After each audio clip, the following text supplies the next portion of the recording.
Alright, we're going to give this a shot. Pardon my inability to do anything correctly with this sort of thing. So anyway, welcome to Mini.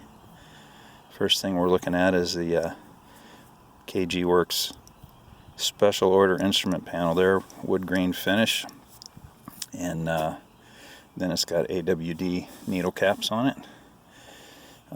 Looking through here, I've got the stock radio with the cubby, and over here you can't see it, but that's where I put my switch to go to an aux input so I can plug my phone in and play my music through that.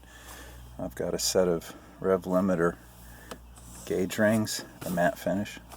I used to have the semis, but I went with the matte. I like those better.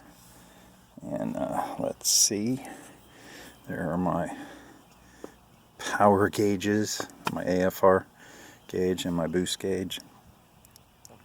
I'll have to get out to show you this.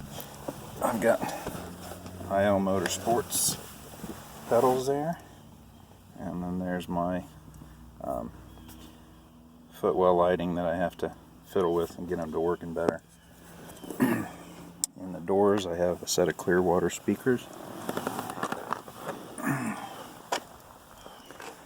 So that's my Momo Fighter steering wheel. You can see it's got leather in the grip areas, wood the rest of the area. It doesn't quite match the factory stuff, but it's not too far off.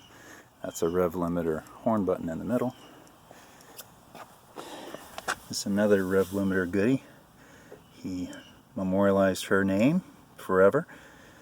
That's basically similar or the same script as the Miata, so it blends in. It's kind of subtle, which I like. So we'll go on back here. I got a set of the Project G side vent windows, and I also have some of their bushings. There's my KG Works Cobra style filler cap that I painted because I don't like a lot of shiny things. Coming back here, you can see that little trunk organizer that came with the car. Unfortunately, didn't come with the umbrella. And then there's a little thing for CDs and whatnot, I guess, if you want, but I don't leave it out because there's too many light-fingered people in the world. Okay. How the back end's going to be with the sun coming into it might be a little washed out, but there's my JDM Mazda Speed spoiler. And then down here, let me back up a little bit. That's not going to come out too well, but that's my rear diffuser and bumper garnish. And you can see on the tail lights I have some other garnishes that kind of make them look like they're separate lights. Moving on up here to the front, I have the ever popular Home Depot lip on the factory little lip there. Something you can't see underneath too easily is I have the FM frame rails. I used to have the butterfly brace on. I took it off recently. Didn't really notice that much difference. I also have a 949 front subframe brace. I used to have the rear one as well, little U-shaped piece, but the exhaust kept hitting on it because of my bigger exhaust, so I took that off. I also have the Beat Rush PPF brace on it, and in the front I have Tuckin 99 fender braces. So you can see down here I got to do a little work on them, but I went with an HID setup with projectors on my headlights, did those myself.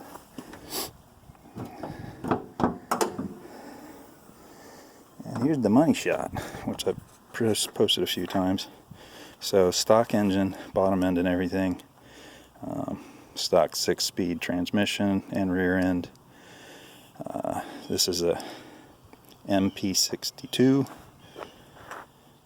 from BRP kit.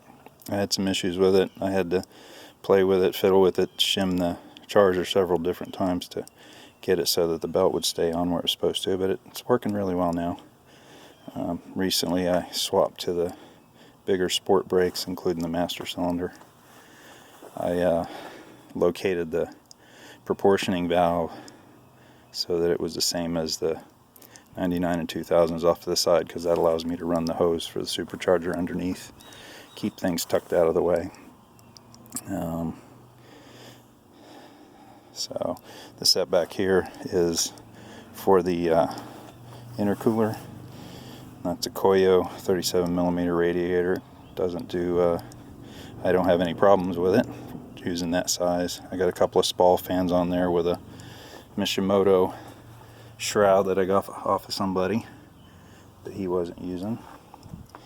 So, and then I got the metal reservoir, coolant reservoir I got off the gentleman on Miata Turbo. I can't remember his screen name, but he was making those, and I had that powder coated the same as my valve cover. It's called Black Bronze Illusion. It changes colors depending on how it gets hit with the sun. What else do I have in here? I've got the Cobalt shock tower brace. I got my cappuccino water bottle over there, washer bottle, and then the cowl too, the cowl cover. And like I said earlier, I don't like a lot of shiny stuff, so I had my front and rear emblems painted body color so they blend in. I got a Ryoku Rob front tow hook. I have a rear one too, but I took it off when I put on the diffuser, because it would have been, I would have had to cut things up and kind of make a mess of it. And I've got a factory fog lights right now, but I got a set of Morimoto XB LED fogs that I'm waiting on some connectors to put in. And let's see. Can't really think of too much else, honestly. Paint's got a few nicks and dings on it. The lower side here is really getting chewed up from when I run my rivals, because the 200 tread wear rating means they're sticky, but it means that they pick up a lot of junk and throw it back. So I'm going to see if I can cobble together some kind of front mud guards to keep that, cut that down. I've got this canvas boot cover that came with the car. I actually have another one just like it for when this one gives up the ghost. And this one, it's not quite, it's a little darker than parchment, but from being in the sun it's kind of close, so it's not too bad. And there's another shot of the rear spoiler. So exhaust wise, I've got a Mazda Speed 4-2-1 exhaust with a nice little flex joint, Roadster Sport mid pipe, and then a Racing Beat dual outlet muffler. So it sounds pretty nice. I like it. It balances, the exhaust balances out the whine from the supercharger. So just looking around here, making sure I don't have anything that shouldn't be there. Oh yes, I also have a set of Olin's DFEs coilovers. And that's my baby.